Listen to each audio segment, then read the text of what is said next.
They're two of America's biggest antagonists, and tonight there's new concern over Kim Jong-un and Vladimir Putin teaming up, creating an ominous alliance against the United States. The Russians say they're negotiating with North Korea to hold joint military exercises. Russia and North Korea had strong bonds against the U.S. during the Cold War and afterward when Kim's father visited Putin in Moscow. How would this new axis of antagonism threaten the U.S.? Russia has lots of intelligence. They've got Snowden, for goodness sakes, in Moscow.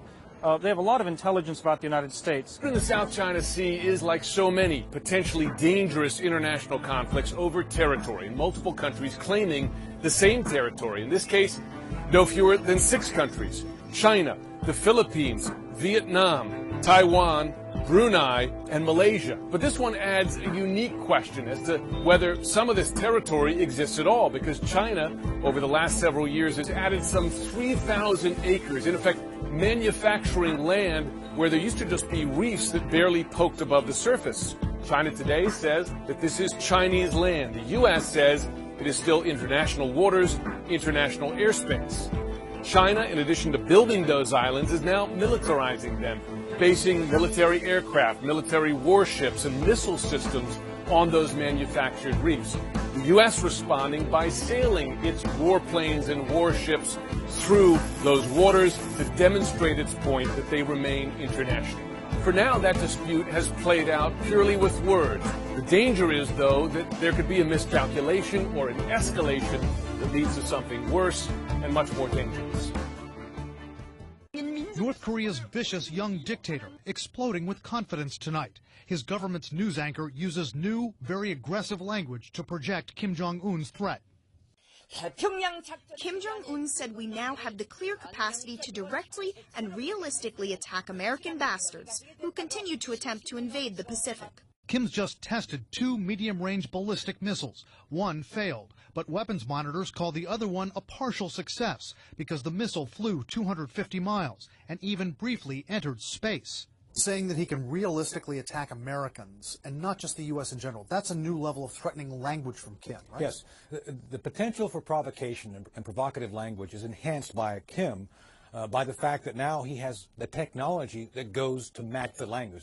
When Kim perfects the so-called Musadon missiles he just tested, experts say he'll be able to strike the Aleutian Islands in Alaska or U.S. military units on Guam. A U.S. intelligence official tells CNN tonight Kim's aggressive language, his celebration of this missile launch, underscores his regime's aspiration to be recognized as a nuclear power. Analysts say Kim also wants to fend off the threat he perceives from his principal enemies, who've just wrapped up a massive military exercise on his doorstep. He wants to deter America from even threatening to intervene. He wants to deter South Korea at the same time, obviously.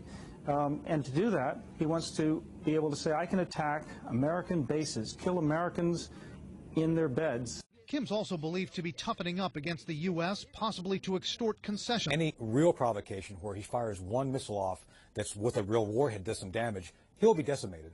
Pyongyang will become essentially a bowl of glass, and I think he knows that.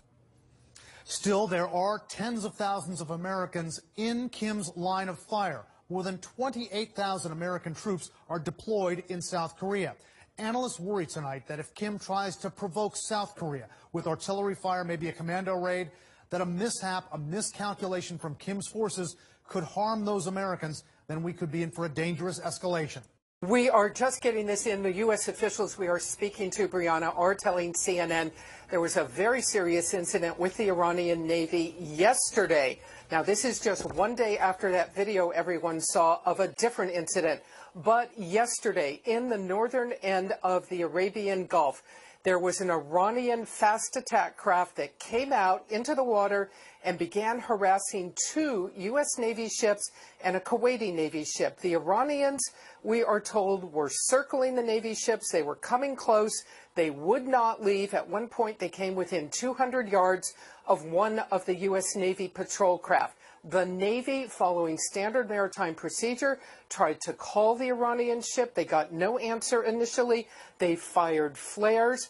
They did then have, a U.S. official says, a brief radio-to-radio conversation with the Iranians, but still, the Iranians did not leave. At that point, we are told that this U.S. Navy patrol craft, the USS Squall, then made the decision and fired 3 warning shots into the water to warn the Iranians to pay attention and to back off. This is standard maritime procedure for the U.S. Navy. It rarely happens. It has happened in the past, but this is standard procedure when a U.S. Navy ship feels threatened and that threat does not back off. That is really the last resort before you take lethal action. You fire warning shots into the water. So just yesterday, 3 warning shots fired at the Iranians. And this comes one day after that video that we all saw that 4 Iranian ships, again, Revolutionary Guard Corps ships, came out and harassed another U.S. Navy ship. Perhaps the bottom line here is to note that the U.S. believes these Iranian boats belong to the Iranian Revolutionary Guard Corps.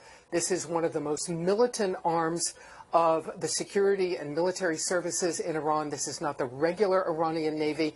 There is always concern that these maritime forces of Iran that are doing this are not under the central control of the government. And there is always concern that things can get out of hand. The U.S. Navy yesterday taking the action to fire warning shots at the Iranians and tell them to back off.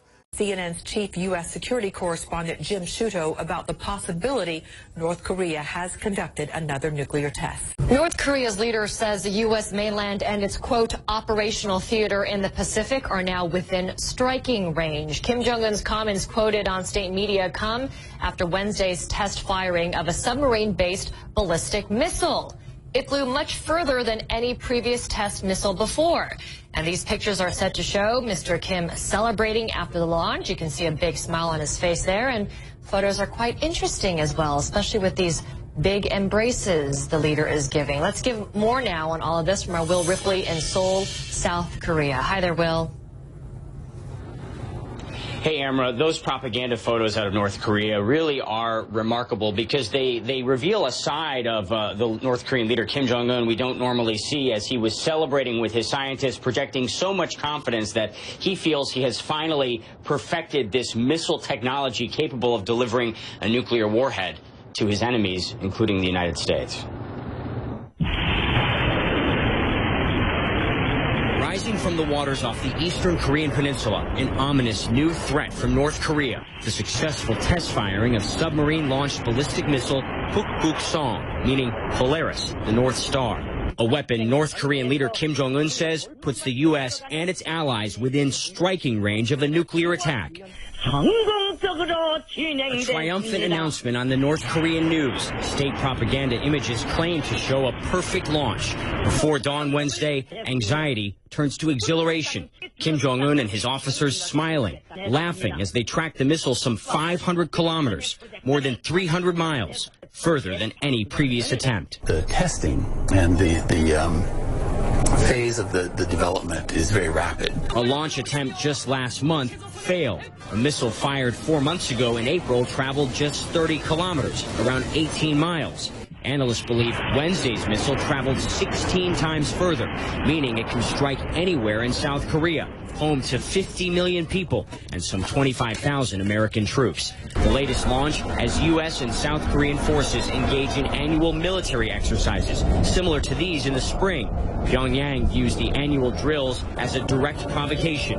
Troy University professor Daniel Pinkston says war games are vital to keep the peace. Looking at North Korea's capabilities, their development programs for weapons of mass destruction and their delivery systems, the shrill rhetoric that comes out of Pyongyang, their objectives are very clear. North Korean weapons development continues at a breakneck pace, despite nearly universal condemnation and unprecedented international sanctions. They will allocate resources from other areas and devote it to the missile and nuclear programs. Kim Jong-un called Wednesday's before dawn launch the greatest success and victory. Feeling the intense pressure to succeed, one officer appears overcome with tears of joy, or perhaps relief. I was in North Korea back in May for the Workers' Party Congress and chatting with a government official there who told me they would rather go hungry than give up their nuclear and missile program. So it just goes to show you the mindset, certainly in Pyongyang, Amra, North Korea undeterred by the international condemnation and some of the harshest sanctions ever. Yeah, and it seems like these repeated tests are helping advance their technology there in North Korea. Will Ripley, we thank you for that report. Live first there in Seoul. Yonhap is quoting the South Korea Joint Chiefs of Staff saying that at 5:30 a.m. local time, so just about an hour and 20 some odd minutes ago, North Korea launched this yet another submarine-launched ballistic missile in the waters off Sinpo early this morning. Now, this is happening, of course, setting the scene here. The annual South Korea-U.S. military drills are underway. Those kicked off on Monday. And, of course, Amory, we have seen repeated launches of not only submarine-launched missiles, but also mobile missile attempts, these Musadon missiles.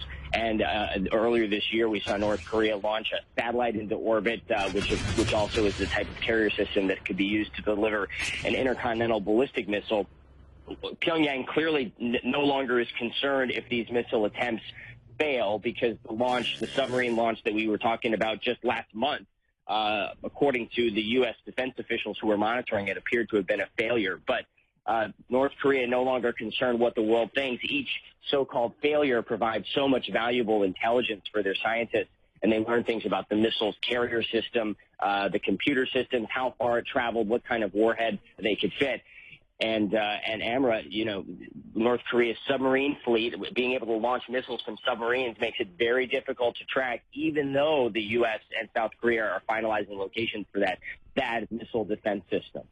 Russia is deploying its ballistic missile and attack submarines in numbers, range, and aggression not seen in 2 decades. In an exclusive interview, the commander of U.S. naval forces in Europe tells CNN the buildup is part of an alarming strategic view. They're very clear that NATO is viewed as an existential threat to Russia. Our military capability, they view in a very visceral way as a threat to Russia. Adding to U.S. concern, Russia is deploying new submarines that are harder for U.S. naval forces to track and detect. Following years and billions of dollars in investment, they are quieter, better armed, and have a greater range of operation. The submarines that we're seeing are much more stealthy. They're acoustically quieter. We're seeing them have more advanced weapon systems, missile systems that can attack land at long ranges. The increased Russian sub-activity is backed by a much broader military expansion. Russia is adding or upgrading some 12 naval bases across the Arctic Circle, expanding its capability to send subs in numbers through the crucial Greenland-Iceland-UK gap into the Atlantic and closer to U.S. and NATO territorial waters. Moscow has also newly stationed 6 submarines in the Black Sea, giving Russia new capability into the Mediterranean. The U.S. believes the new activity is designed to deny NATO, including the U.S., the ability to operate within Russia's so-called near abroad. Increasingly alarmed by Russia's new sub-deployments, the U.S. and its NATO allies are launching new training exercises in anti-sub warfare and deploying new systems, including the P-8 Poseidon. These are sonar buoys dropped into the water to track submarines. The plane can be equipped with torpedoes to destroy those submarines. Russia's growing military activity extends above the surface as well. A Russian fighter jet's flyby of the USS Donald Cook this week, coming within 30 feet laterally and 100 feet vertically, is behavior that U.S. naval commanders have not witnessed since the Cold War. We had issued radio calls in both English and Russian, and the aircraft didn't respond and proceeded on a course directly at the ship. So while we've seen these interactions before, this one was different because of the proximity to the ship, the altitude, and the flight path that it took. These are the big guns of Russia's modern army. The Iskander-M missile system seen launching a cruise missile during a carefully choreographed training exercise in April. And yet this is not NATO's biggest fear.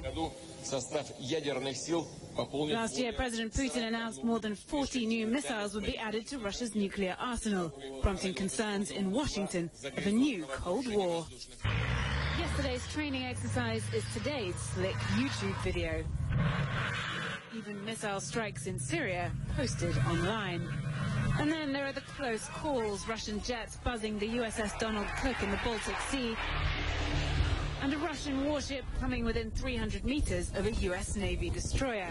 Both sides accusing each other of getting too close. It is very dangerous as it is, and the probability of collision is very high and getting higher. Now, as NATO gets ready to deploy 4 new combat battalions in Poland and the Baltic states, Russia is also getting in position, mobilizing troops and equipment on its border with the Baltic states and its ports in Kaliningrad and Crimea. Both sides are dedicating resources to enhance and strengthen their defense. In a sense, that means both sides are getting ready for war. But neither side is getting ready for attacking the other side. If war happens, it may happen only because of miscalculation, misunderstanding. That is something we call inadvertent war. Earlier today, over the Black Sea, a U.S. Navy P-8 patrol aircraft flying in international airspace was approached by a Russian Su-27 fighter. The Russian plane came within 10 feet of the U.S. Navy plane, according to the U.S. crew. Very dangerous maneuver by the Russians. This is not the first time we have video of Russian planes going over U.S. Navy ships in very close range. There have been a lot of very aggressive maneuvers by the Russians. This encounter lasted close to 20 minutes earlier today. The U.S. Navy obviously very concerned about all of this. And the big question remains, why are the Russians doing this?